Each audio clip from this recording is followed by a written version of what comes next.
ಸ್ನೇಹಿತರೆ ನಮಸ್ಕಾರ ಮತ್ತೊಮ್ಮೆ ನನ್ನ ಚಾನೆಲ್ಗೆ ಪ್ರೀತಿಯ ಸ್ವಾಗತ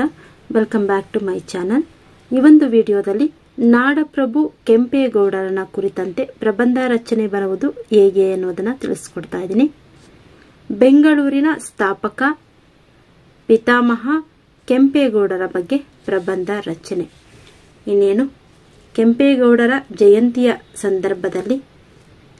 ಪ್ರತಿ ವರ್ಷ ಕೂಡ ಜೂನ್ 27ರಂದು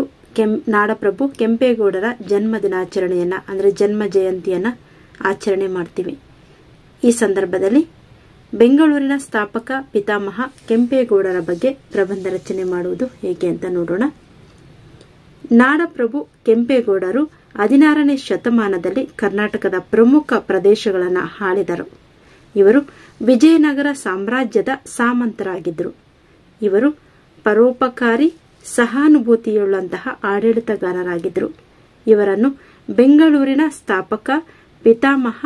ಅಂತ ಕೂಡ ಕರೀತಾರೆ ಆ ರೀತಿಯಾಗಿ ಇವರು ಪ್ರಸಿದ್ಧರಾಗಿದ್ದಾರೆ ಕೂಡ ನೋಡಿ ಮೊದಲಿಗೆ ನಾಡಪ್ರಭು ಕೆಂಪೇಗೌಡರು 16ನೇ ಶತಮಾನದಲ್ಲಿ ಕರ್ನಾಟಕದ ಪ್ರಮುಖ ಪ್ರದೇಶಗಳನ್ನು ಆಳಿದರು ಅದೇ ರೀತಿಯಾಗಿ ಇವರು ವಿಜಯನಗರ ಸಾಮ್ರಾಜ್ಯದ ಸಾಮಂತರಾಗಿದ್ದರು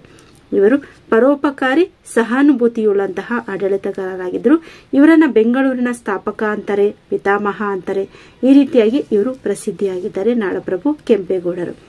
ಕೆಂಪೇಗೌಡರು 1537ರಲ್ಲಿ ಕರ್ನಾಟಕದ ರಾಜಧಾನಿ ಬೆಂಗಳೂರಿನ ಯಲಹಂಕದಲ್ಲಿ ಜನಿಸಿದರು ಇವರು ಸಮರ ಕೌಶಲ್ಯ ಮತ್ತು ರಾಜಕೌಶಲ್ಯವನ್ನ ಕಲಿತಿದ್ದರು 46 ವರ್ಷಗಳ ಕಾಲ ಇವರು ಬೆಂಗಳೂರನ್ನ ಆಳಿದರು ಇವರ ಕಾಲದಲ್ಲಿ ಸಂಪೂರ್ಣ ಮಿಲಿಟರಿ ಕಂಟೋನ್ಮೆಂಟ್ ವಾಟರ್ ಟ್ಯಾಂಕ್ಗಳು ಪೂಜಾ ಸ್ಥಳಗಳು ಮತ್ತು ಧಾರ್ಮಿಕ ಸಮಾರಂಭಗಳನ್ನು ವ್ಯಾಪಾರಸ್ಥರಿಗೆ ನಗರ ಪ್ರದೇಶವನ್ನ ನೀಡಿರುತ್ತಾರೆ ಅದೇ ರೀತಿಯಾಗಿ ಇವರು ಯಾವ ರೀತಿಯಾಗಿ ಬೆಂಗಳೂರಿನ ಅಭಿವೃದ್ಧಿಗಾಗಿ ಶ್ರಮಿಸಿದರು ಅಂದ್ರೆ ಸುಮಾರು 46 ವರ್ಷಗಳ ಕಾಲ ಇವರು ಬೆಂಗಳೂರನ್ನ ಆಳ್ತಾರೆ ಇವರ ಕಾಲದಲ್ಲಿ ಸಂಪೂರ್ಣವಾಗಿ ಮಿಲಿಟರಿ ಕಂಟೋನ್ಮೆಂಟ್ ವಾಟರ್ ಟ್ಯಾಂಕ್ಗಳು ಪೂಜಾ ಸ್ಥಳಗಳು ಹಾಗೆಯೇ ಧಾರ್ಮಿಕ ಸಮಾರಂಭಗಳನ್ನು ಕೂಡ ನಡೆಸ್ತಾರೆ ವ್ಯಾಪಾರಸ್ಥರಿಗೆ ನಗರ ಪ್ರದೇಶಗಳನ್ನ ನೀಡ್ತಾರೆ ಬೃಹತ್ ಕೆರೆಗಳನ್ನ ಅಭಿವೃದ್ಧಿಪಡಿಸ್ತಾರೆ ಗ್ರಾನೈಟ್ ಬೆಟ್ಟದ ಮೇಲೆ ಸುಂದರವಾದ ಕಾವಲು ಗೋಪುರಗಳನ್ನ ನಿರ್ಮಿಸಿದರು ಇವುಗಳನ್ನ ನಾವು ಈಗಲೂ ಕೂಡ ಕಾಣಬಹುದು ಎಲ್ಲಿ ಅಂದ್ರೆ ಲಾಲ್ ಬಾಗ್ನ ಒಂದು ಗ್ರಾನೈಟ್ ಬೆಟ್ಟದ ಮೇಲೆ ಇರತಕ್ಕಂತಹ ಬೃಹತ್ ಗೋಪುರವನ್ನ ನಾವು ಕಾಣಬಹುದು ಕಾವಲು ಗೋಪುರವನ್ನ ಇನ್ನು ಇವರ ಕಾಲದಲ್ಲಿ ಪ್ರಸಿದ್ಧ ದೇವಾಲಯಗಳು ಕೂಡ ಸಂರಕ್ಷಿಸಲ್ಪಟ್ಟವು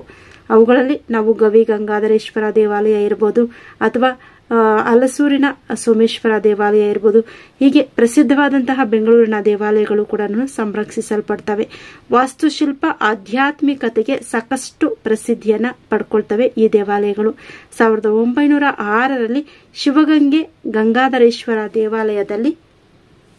ಕೆಂಪೇಗೌಡರ ಕಂಚಿನ ಪ್ರತಿಮೆಯನ್ನ ಕೂಡ ಸ್ಥಾಪನೆ ಮಾಡ್ತಾರೆ ಅದನ್ನ ನಾವು ಈಗಲೂ ಕೂಡ ಕಾಣಬಹುದು ಇನ್ನು ಇವರ ಜೀವಿತದ ಕಾಲ 1510ರಿಂದ 1569 ಇವರ ತಂದೆ ತಾಯಿ ಯಾರು ಅಂದ್ರೆ ಕೆಂಪೇಗೌಡರ ತಂದೆ ಕೆಂಪನಂಜೇಗೌಡ ತಾಯಿ ಲಿಂಗಾಂಬೆ ಕೆಂಪೇಗೌಡರಿಗೆ ಮಗ ಇಮ್ಮಡಿ ಕೆಂಪೇಗೌಡರ ಮಗ ಕೂಡ ಇದ್ದ ಎಂಬುದನ್ನ ನಾವು ಇತಿಹಾಸದ ಮೂಲಕ ತಿಳ್ಕೊಳ್ತೀವಿ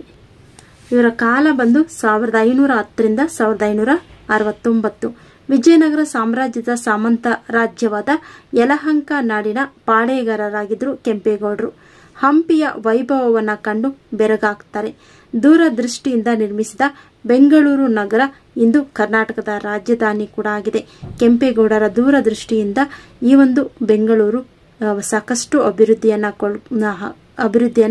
ಕಾಣುತ್ತೆ ಅದಾದ ನಂತರ ಈಗ ನಾವು ಬೆಂಗಳೂರು ನಗರ ಕರ್ನಾಟಕದ ರಾಜಧಾನಿ ಆಗಿರೋದನ್ನ ಕೂಡ ಕಾಣಬಹುದು ಅಷ್ಟೇ ಅಲ್ಲದೆ ಭಾರತದ ಪ್ರಮುಖ ನಗರಗಳಲ್ಲಿ ಕೂಡ ಈ ಬೆಂಗಳೂರು ಒಂದಾಗಿದೆ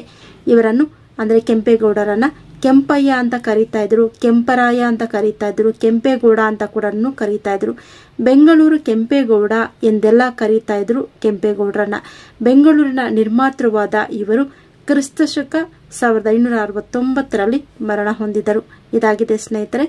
ಕೆಂಪೇಗೌಡರ ಜಯಂತಿಯ ಪರವಾಗಿ ಕೆಂಪೇಗೌಡರ ಕುರಿತಾದಂತಹ ಸರಳವಾದಂತಹ ಒಂದು ಪ್ರಬಂಧ ರಚನೆ. ಮತ್ತೆ ಭೇಟಿಯಾಗೋಣ ಮುಂದಿನ ವಿಡಿಯೋದಲ್ಲಿ. ಧನ್ಯವಾದಗಳು.